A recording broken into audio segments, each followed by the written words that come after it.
மகளிருக்கான உதவித்தொகை 2000 ரூபாயாக உயர்த்தி வழங்கப்படும். பெண்களைப் போல ஆண்களுக்கும் நகர பேருந்துகளில் இலவச பயணம். அனைவருக்கும் வீடு கட்டித்தர அம்மா இல்லம் திட்டம் செயல்படுத்தப்படும் என்பது உள்ளிட்ட 5 தேர்தல் வாக்குறுதிகளை அதிமுக பொதுச் செயலாளர் எடப்பாடி பழனிசாமி முதற்கட்டமாக அறிவித்துள்ளார். அதிமுக நிறுவனர் எம்ஜிஆரின் 109வது பிறந்த நாளை முன்னிட்டு சென்னை ராயப்பேட்டையில் உள்ள அதிமுக தலைமை அலுவலகத்தில் உள்ள எம்ஜிஆர் மற்றும் ஜெயலலிதா சிலைகளுக்கு எடப்பாடி பழனிசாமி உள்ளிட்ட நிர்வாகிகள் மாலை அணிவித்து மரியாதை செலுத்தினர்.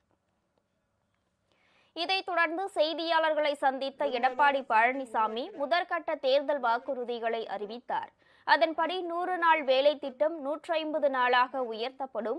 மகளிருக்கு 25,000 ரூபாய் மானியத்தில் 5 லட்சம் பேருக்கு அம்மா இருசக்கர வாகனங்கள் வழங்கப்படும். ஆண்களுக்கும் நகர பேருந்துகளில் இலவச பயணம். மகளிருக்கு மாதம் 2000 ரூபாய்.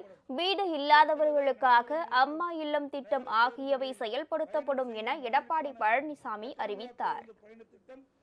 சமூகத்தில் பொருளாதார சமநிலையை உருவாக்கிட உளவிளக்கு திட்டத்தின் மூலம் அனைத்து குடும்ப அட்டைதாரர்களுக்கும் ஒவ்வொரு மாதமும் உதவித்தொகையாக ரூபாய் 2000 வழங்கப்படும்.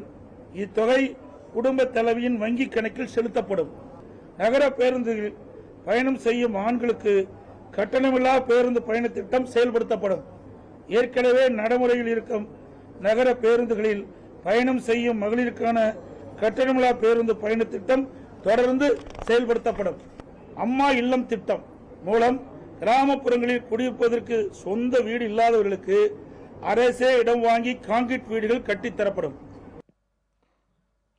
இன்னும் பல தேர்தல் வாக்குறுதிகள் தங்கள் கட்சி அமைத்துள்ள குழு அளிக்கும் அறிக்கையின் அடிப்படையில் பின்னர் வெளியிடப்படும் எனவும் எடப்பாடி பழனிசாமி தெரிவித்தார்.